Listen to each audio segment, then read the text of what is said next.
She just said, "What are we doing?" I'm like, I don't know. We're gonna do a push-up video for 22 push-ups, and give a call somebody.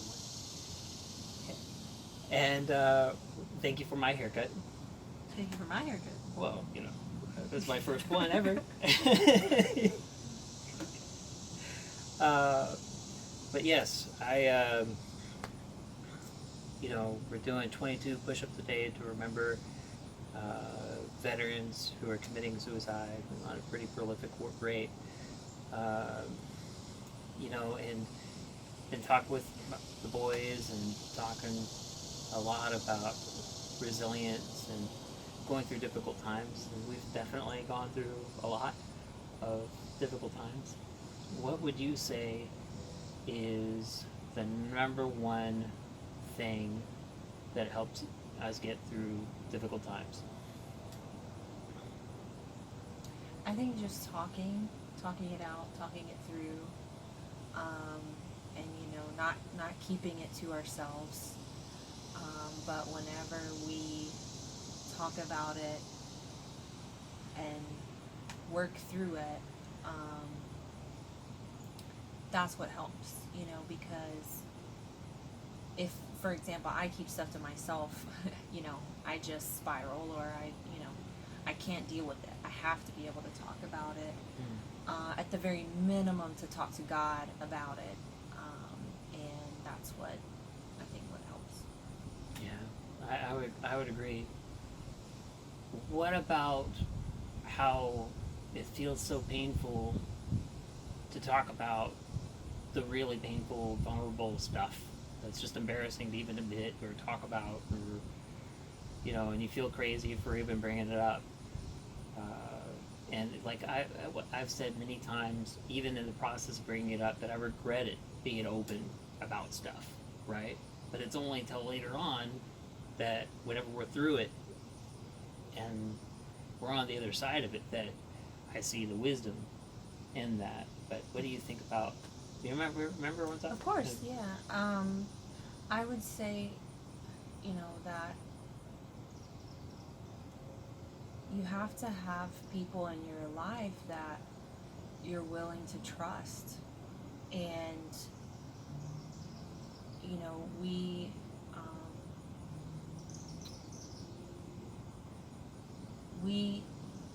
work through things. We have the kind of love and the kind of commitment that we're gonna work it out, you know. And I think that if you have those types of people around you that are willing to hear the hard stuff, but also to continue to work it out,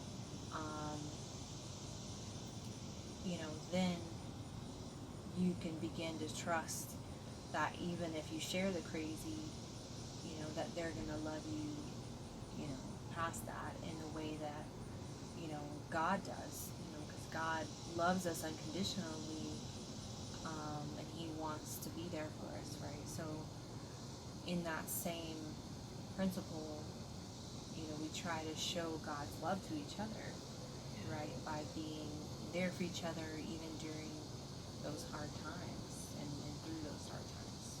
Yeah, and even with that, like the whole aspect of feeling the crazy, right? Of feeling that, and then you share that with someone that loves you, and then you go through the other side of that, and then you're like, you know, like we've been through so much that, you know, to me, holding on to transcendent truth, right? Like there is a God, He loves us. You know, I know for me going through the most recent stuff, I was the most recent giant storm that we're still kind of really in the middle of, right? But I feel like we're at least in the eye of it, right? You know, hopefully we're on the other side of it, but we're at least in the eye of it. We're halfway done. Oh Lord. But I know, but it feels like, man, the bug, or no, yeah. The cicada. Yeah. Hopefully it's not too loud. Yeah. Keep going. Yeah. Oh well, this is good stuff for us anyway. Yeah. But I know that for me, in the middle of it, I was thinking, uh, the story of Joseph, just holding on, because I was thinking that God, that Satan means this for evil, but God means this for good. There it goes. It's recording, and it doesn't say how much time we have left, but we'll keep it short. So the first attempt at this, I got like most of it, but then it like cut like halfway through it. So bottom line is, we're not going to put lightning back in a bottle, but the, the thing that we were trying to say is we've, without a doubt, the biggest thing that's helped us is talking out problems, even whenever it's very difficult to talk about it, being open, vulnerable. You have to make sure you're doing it right. Nah, I'm not any good at this, apparently. Wow, what in the world? Alright. So, bottom line is that Joseph went through all sorts of terrible stuff, and as he was going through all that stuff, at the end, his brothers came and talked to him, and he forgave them and said, hey, whatever you meant for evil, God meant for good. You meant for this evil thing to happen, but God meant it for good. And so that's something that I held on to whenever I was going through this most recent storm that we were talking about. Okay. And so thanks for stopping me from rambling on, but yeah, even the whole, just being able to be vulnerable and open and honest about, and having a partner that you trust and that you can tell anybody, tell anything with, and say really anything to, is amazing. And so at any rate, I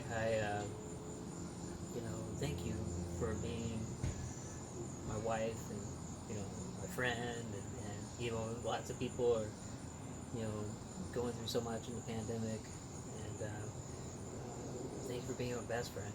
Thank you for just helping me get through so much, and being right there with me in the middle of very difficult things. And I love you very much. I love you too. So, do you have anything that you want to share on?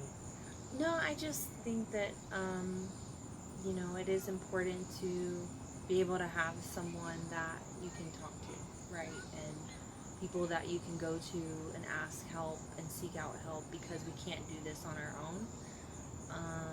And that's probably the most important thing. Yeah, I agree. So on that note, bottom line is, you are loved. I remember one thing that I said last time that I really liked is, if you're going through a dark place, and you had mentioned earlier about getting a help from a hotline, right? I'll post that. But if you're going through a dark place, and you feel like no one understands your situation, I encourage you to persevere through the storm and hold on to your own transcendent truth. Mine is that Jesus Christ is Lord, that there is a God and that He loves us, right? And I have a partner that believes in that, and we're unified in that purpose, which enables us to persevere through very difficult things, And so I want you to encourage you, even in the midst of darkness, whatever you're going through, to keep doing the next right thing. And the next right thing is never, ever, ever taking your own life. You are loved, and persevere. The next right thing might be going to sleep. The next right thing might be taking a nap. The next right thing might be going to beat up a puncher bag. The next right thing might be crying. The next, the next right thing is never taking your own life. Know that you are loved. You're so precious, so precious. So please, please, please persevere. One more day, the next right thing, and keep your head up. So with that in mind, we're going to do the 22 push-ups. I think I could just do them right here. Do you want to do what we tried last time? Go ahead. No. Okay. So here we go. see if I can get it right. Yeah, right there. Yeah, You're that's good. perfect. Right there. Ready? Ready. I did diamonds All last right. time. No, Dadgummit. just go. See if I can do diamonds again. Ready. Go. 1, 2, 3, 4, 5, 6, 7, 8, 9, 10, 11, 12, 13, 14, 15, 16, 17, 18, 19, 20, 21, 22. 22. And one more just for. But yeah, I thank you for listening. You're loved. Eat.